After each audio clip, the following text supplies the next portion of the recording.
Throughout many years, the skies have been a source of inspiration for many artists and continues to be so up until this point.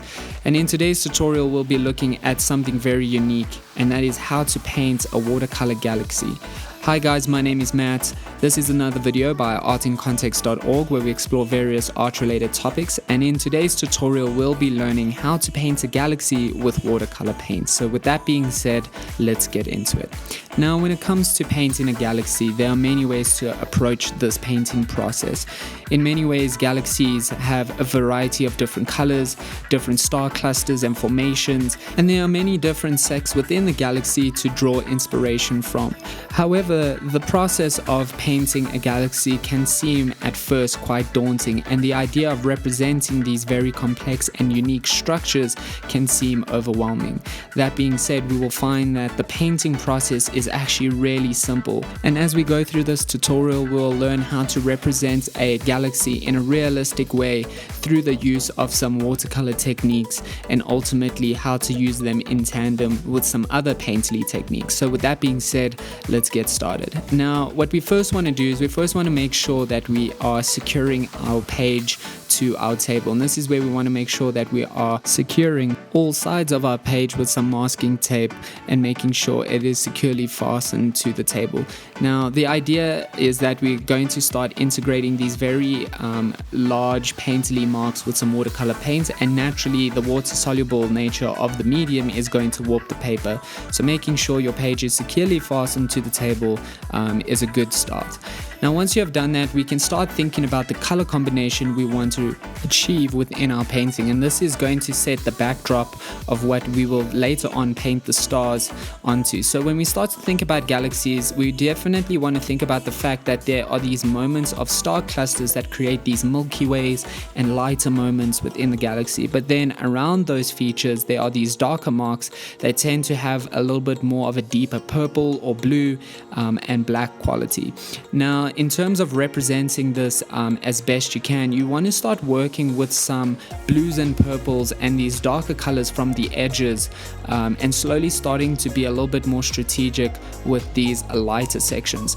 The idea is not necessarily to just paint a single color of black over your page, but rather what you want to do is you want to establish a variety of these deep and darker colors that kind of form together and slowly merge together, ultimately to create something a little bit more unique that isn't just a black void. So a good suggestion also is to start thinking about the size of your brush, and this is where we can start working with a larger rounded brush, where we start loading our brush with some deeper colors, some cool colors, some cold colors to represent that cool quality within the galaxy.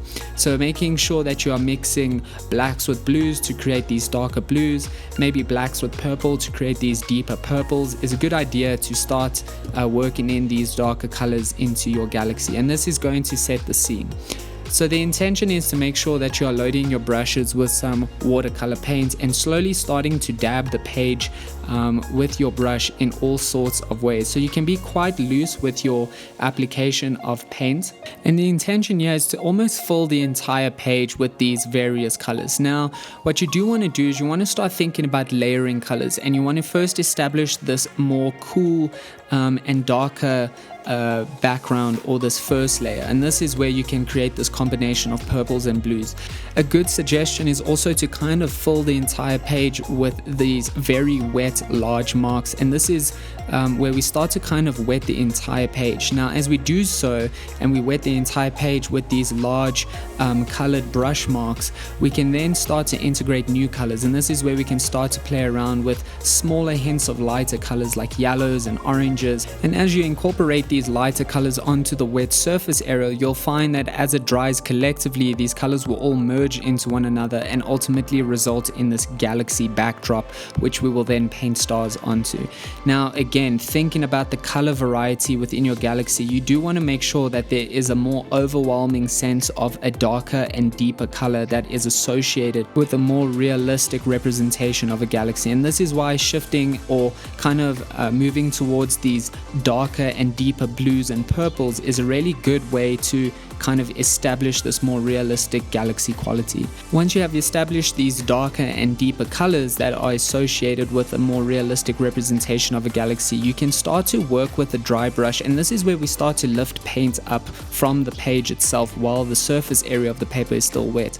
Basically what we are doing is kind of lightening certain areas within our painted page, and slowly by doing that we are creating these moments of highlights which will ultimately represent the shift between really dark features in the galaxy, which ultimately represent dark matter, and these moments of star clusters that create this cloudy and more lighter highlighted quality within the galaxy.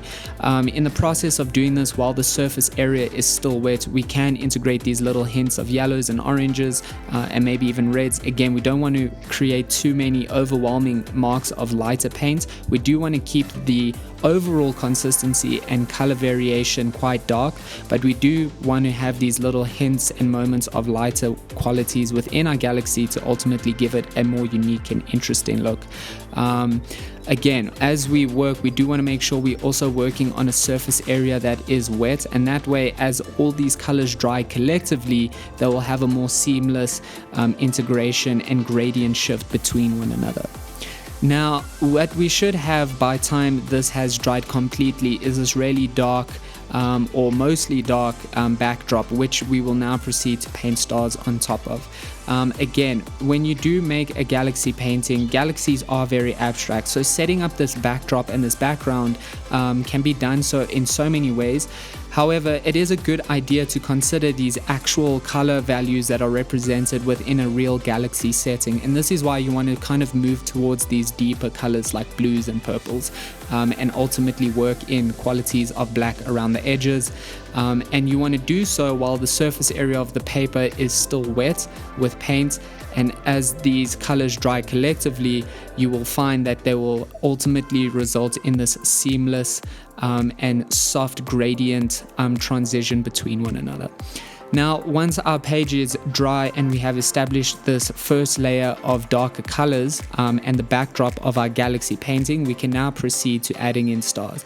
And this is where we want to start working with white paint, maybe some yellow paints, but we don't necessarily want to work with watercolor paint only. We should also consider working with some acrylic paint, and this is because acrylic paint has a very hard consistency to that, or compared to that of watercolor, and as we integrate these little spray marks of acrylic paint, find that they are quite effective in representing these very contrasted white spots onto our dark galaxy painting.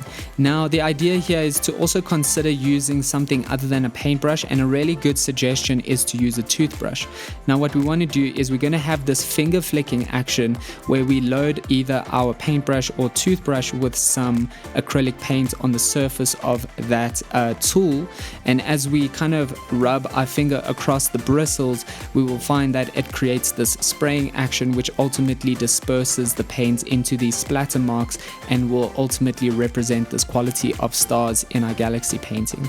Now, you also want to be a bit considerate about the amount of paint that you load your tool with, whether it is your toothbrush or your paintbrush, and you don't necessarily want to put too much paint on the surface of the bristles, and in doing so you'll find that you might accidentally create these large blobs on your galaxy painting, which ultimately result in a very unrealistic representation of stars. So you do want to try and keep your sprays very small, very faint. You can have these larger moments, but the idea is to make sure that you have a very thin coating over your paint bristles, your paintbrush bristles or your toothbrush bristles, and then as you create the spraying action by rubbing your finger against those bristles, you'll find that those small sprays will ultimately have a more realistic representation, or result in a more realistic representation of stars.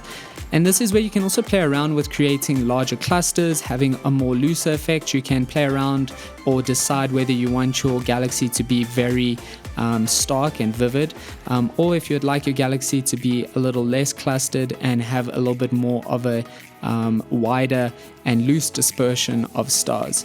What you can also do in the process of creating these painterly splattered marks to represent stars is you can also then add in some actual marks where you kind of use a smaller, thinner paintbrush to actually paint in stars physically, and that way you can have a little bit more control over these moments of bigger stars. So you can play around with this. You also don't necessarily need to use just white paint. You can play around with yellow paint, but the combination of yellows and whites are the most effective in representing a realistic quality of stars within your galaxy painting.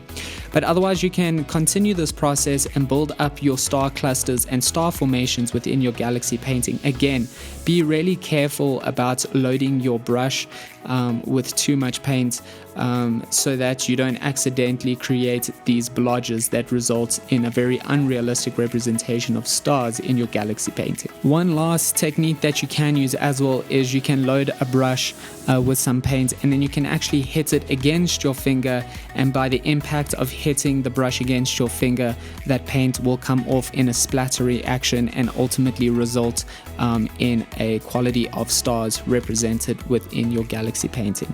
But otherwise, guys, that is the basic process of painting a galaxy. Again, you can play around with the early stages of color formations that serve as the backdrop to your galaxy painting. You can play around with color variations for your stars.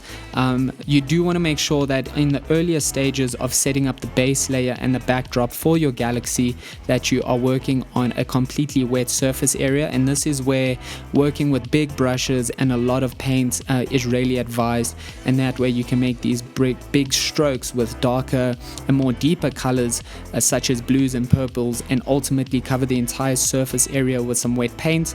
And then on that surface area you can strategically lift up some paint to create lighter marks and incorporate lighter painterly marks into that wet surface area.